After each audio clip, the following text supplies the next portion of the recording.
IMF programme खत्म होने में 11 दिन रह गए हैं और नवा रिव्यू होने के इम्कानात खत्म होते जा रहे हैं।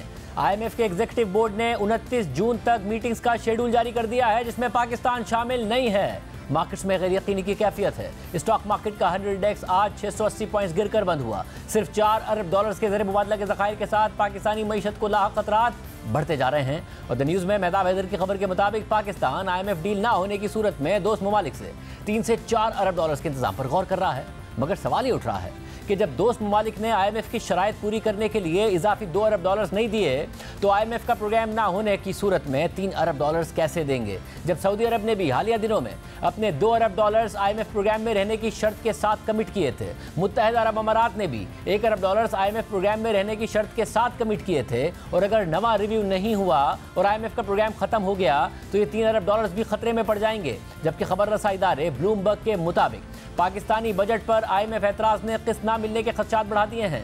30 जून को खत्म होने वाले IMF प्रोग्राम की किस्त ना मिलने का खदशा बढ़ गया है। डॉलर की किल्लत नए माली साल की पहली सेमाई में शदीद और तवील होगी। प्रोग्राम आगे ना बढ़ने से डिफॉल्ट का खतरा खातिर ख्वाह बढ़ जाएगा। ब्लूमबर्ग के मुताबिक फंड प्रोग्राम की अदब बहाली मुआशी तरक्की पर भी असरअंदाज होगी। फंड प्रोग्राम के बगैर महंगाई और शरह सूद तवक्कात से ज्यादा बढ़ेगी। IMF को टैक्स बेस ना बढ़ाने और एमनेस्टी स्कीम पर एतराज़ात हैं। जून तक हुकूमत को 90 करोड़ डॉलर्स की अदायगी करनी है। जुलाई से दिसंबर तक पाकिस्तान को इजाफी 4 अरब डॉलर्स की अदायगियाँ करनी है। फंड प्रोग्राम के बगैर 4 अरब डॉलर्स के ज़र मुबादला के ज़खायर से ये अदायगियाँ दुश्वार होंगी। फंड प्रोग्राम के बगैर बैनुल-अक़वामी फंडिंग के ज़राए महदूद हो जाएंगे। ब्लूमबर्ग के मुताबिक नए प्रोग्राम पर अक्टूबर इंतखाबात से पहले पेशरफ्त मुश्किल है। दिसंबर से पहले IMF का नया प्रोग्राम मुश्किल होगा। नए माली साल की पहली सेमाई में पाकिस्तान को दोस्त ममालिक की मदद दरकार होगी। इस पर बात करने के लिए हमारे साथ मौजूद हैं मेहताब हैदर और खुर्रम शहजाद साहब। आप दोनों का बहुत शुक्रिया। मेहताब हैदर साहब, क्या अब ये समझा जाए कि नहीं होने जा रहा है IMF का प्रोग्राम, नवा रिव्यू नहीं होगा, या फिर अभी भी कुछ ना कुछ उम्मीद है वजारत ख़जाना में और वो अपने बजट को IMF के मुताबिक ढालने को तैयार हैं, या दोस्त ममालिक से कुछ ना कुछ अरेंज करने की उम्मीद है? जी बिस्मिल्लाहिर्रहमानिर्रहीम, थैंक यू वेरी मच। देखिए, बुनियादी तौर पे अब वक्त कम है और we are running against the time, तो इसलिए प्लान बी की बातें अभी से होनी शुरू हो गई हैं। और प्लान बी में बुनियादी तौर पर वो ये समझते हैं कि अभी भी मैनेज किया जा सकता है, कन्विंस किया जा सकता है सऊदी अरब को और UAE को और चाइना को भी कि वो उनसे एडिशनल डिपॉजिट्स की रिक्वेस्ट की जाए। लेकिन आप ये देखें कि पहले सऊदी अरब ने और UAE ने कंफर्मेशन तो दी थी, लेकिन उन्होंने SLA की साइनिंग के साथ इसको अटैच किया था। अब बहुत बड़ी तब्दीली और मौजज़ा होगा कि वो इसको डी लिंक कर दे। लेकिन पाकिस्तानी अथॉरिटीज़ और ख़ासकर मिनिस्ट्री ऑफ फाइनेंस ये समझती है कि वो इस सिलसिले में उनसे बातचीत करेंगे और ये जो ब्रिज फाइनेंसिंग है IMF प्रोग्राम तक जाने की और केयर टेकर सेटअप और इलेक्शंस, उस तक की चीज़ों को वो मैनेज करके जाएंगे। पहले हुकूमत पाकिस्तान और मिनिस्ट्री ऑफ फाइनेंस की जितनी भी सारी बातें थीं वो उसमें उन्हें नाकामी हुई है। अब इसके ऊपर भी क्वेश्चन मार्क डेफिनेटली आएगा। एक तो उन्हें पब्लिकली आके बताना चाहिए कि ये प्लान बी के तहत ये एडिशनल डिपॉजिट्स ही उनकी शर्त है और इंपोर्ट कंप्रेशन ही उसके अंदर शामिल है, या उसके अलावा भी कुछ किया जा रहा है। चूँकि अगर हमने कोई डेट रीप्रोफाइलिंग की बात भी शुरू की तो वो एक दिन में नहीं हो सकेगी, इसलिए एक ब्रिज फाइनेंसिंग तो पाकिस्तान को चाहिए अगर हमने डिफॉल्ट से बचना है। क्योंकि ये जो डिफॉल्ट से हम कोई शॉर्ट टर्म में बच जाएंगे, मगर मीडियम टर्म में खतरा बढ़ ही नहीं जाएगा बगैर IMF प्रोग्राम के। अगर हमें दोस्त ममालिक ने, वैसे तो बड़ा मुश्किल है क्योंकि उन्होंने IMF प्रोग्राम के लिए नहीं दिए, तो उसके अलावा दे दें जो कमिट किया वो भी IMF से ही नथी था। Thank you Shajid. देखिए, ये डेफिनेटली IMF के साथ कंटिजेंट है। उसकी वजह यह है कि आपने देखा होगा कि सऊदी अरेबिया ने भी जो $3 बिलियन एडिशनल अनाउंस किए थे और UAE ने जो है वो $1 to 2 बिलियन अनाउंस किए थे, वो भी कंटिजेंट ही थे। उसकी वजह एक बड़ी है कि चाहे वो चाइना हो, UAE हो या खासकर सऊदी अरेबिया हो, ये IMF के मेंबर्स हैं। और आप ये नहीं कर सकते कि एक बैंक के पास डायरेक्टली जा रहे हैं और वो आपको जो है वो प्रोग्राम आपके साथ ऑनबोर्ड नहीं कर रहा और आप इनडायरेक्टली उनके शेयर होल्डर्स के पास चले जाएं या मेंबर्स के पास चले जाएं और वो आपको फंडिंग दे दें। तो ये तो बहुत क्रिस्टल क्लियर है कि आउट ऑफ द वे जाके फंडिंग मिलना बहुत रिमोट इसके चांसेस है।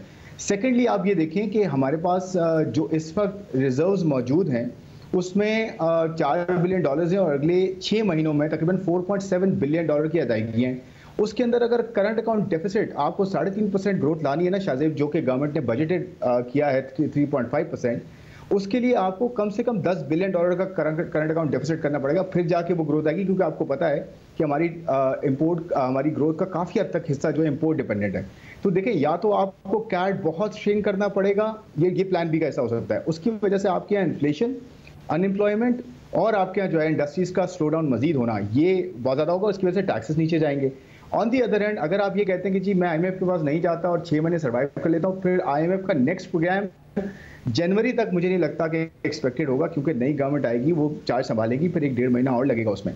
तो मुझे लगता है कि ये जो हम प्लान कर रहे हैं कि जी हमें डायरेक्ट फंडिंग मिल जाएगी हमारे फ्रेंडली कंट्री से, ये अनरियलिस्टिक है। ये ऐसा होगा नहीं, ये मुश्किल होगा, क्योंकि उनकी भी जो मेन शर्त है वो ये कि आप IMF को लेकर आए, फिर हम आपको फंडिंग देते हैं। और IMF मेरे ख्याल में अगर नहीं आता, और मुझे नहीं लगता कि IMF अभी हो पाएगा। और मेहताब साहब, बजट में के लिए तैयार हैं पार्लियामेंट की मंजूरी से पहले बिल्कुल IMF के मुताबिक करने के लिए, अगर क्योंकि फंडिंग अरेंज हो भी जाए तो IMF का दूसरा हाथ बजट पर भी है, या फिर वजारत खजाना और खास तौर पर वजीर खजाना फैसला कर चुके हैं कि नहीं करेंगे? मैं साहब देखिए, बुनियादी तौर पे आपकी ये बात बिल्कुल ठीक है कि एक अगर IMF की स्टेटमेंट को देखा जाए तो वो बजट की रिफाइन का वर्ड उन्होंने यूज़ किया है। और बेसिकली जो उसके बाद मिनिस्ट्री ऑफ फाइनेंस ने भी जो स्टेटमेंट जारी की, उसमें भी उन्होंने भी ये कहा कि हम बजट में चेंजेस लाने के लिए तैयार हैं। लेकिन अभी तक की जो इंफॉर्मेशन है और जो बातें हैं वो ये है कि कोई मेजर चेंज नहीं आ रही। आप मिनिस्ट्री ऑफ फाइनेंस की अगर